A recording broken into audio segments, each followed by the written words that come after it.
আজকে কি রান্না করলে মা? হ্যাঁ দেখাচ্ছি। শুভ দুপুর। আজ কি রান্না করেছি তোমাদের দেখাই। তার আগে বলি, আমার মোমোর জন্য কাল থেকে আমাদের বাড়ির কাউরই ঠিক মতো খাওয়া দাওয়াও হয়নি। এত মন খারাপ লাগছে।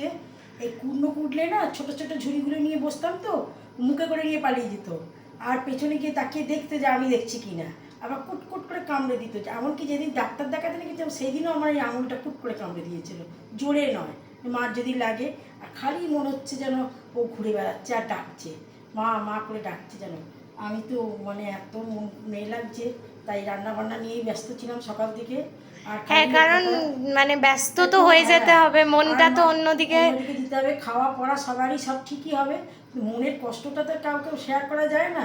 আর কিছু করার তোমরা নেই। অনেকে অনেক ভালো ভালো কমেন্ট করেছো, অনেক পাশে থেকেছো, কিছুজন ফোন করেও বলেছো। হ্যাঁ হ্যাঁ তো হ্যাঁ, তোমাদেরকে অনেক ধন্যবাদ তোমরা ধন্যবাদ। এত পাশে থাকার জন্য। আর আমার এই বেড়াল, মানে বেড়াল বলবো না, আমার নাতি পর্যন্ত এসে বলছে, পিটুর তো আবার বাচ্চা হবে, তুমি কি নাম দেবে ঠিক করে রাখো। আমি বললাম, না আর আমি মায়ায় জড়াবো না। আমার খুব কষ্ট হয়েছে, আমার কষ্ট এখনও পর্যন্ত হচ্ছে। আমার কিছু ভিডিও তোলা ছিল ফোনেতে, আমি সকাল থেকে দুবার তিনবার লুকিয়ে লুকিয়ে দেখছি। কেন ওরা রাগ করবে, ও বাবার তোমাদের কাকু রাগ করবে বলে তুমি এইসব করে তোমার শরীর খারাপ করবে। তা তুমি এসব করতে যেও না। মেয়ে বলছে ডিলিট করে দেবো। বললাম, না আছে থাক। ঠিক আছে, কী কী রান্না করেছি তোমাদের দেখিয়ে নিই। ভাত, আচ্ছা, মুগ ডাল করেছি, লাউ দিয়ে একদম ঘন ঘন করে মুগ ডাল করেছি। আচ্ছা, শাক ভাজা।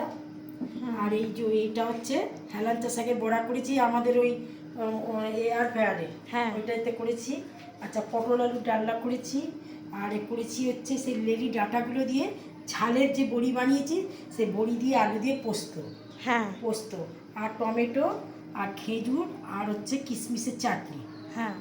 আর এই শসা, লেবু আর কাঁচা লঙ্কা। হুম। আজ আমার এই সমস্ত জিনিসপত্র রান্না করেছি আমি। আমার রান্নাবান্না কথাবার্তা যদি ভালো লেগে থাকে, তাহলে একটা লাইক করে দেবেন, একটা সাবস্ক্রাইব করে দেবেন। নমস্কার।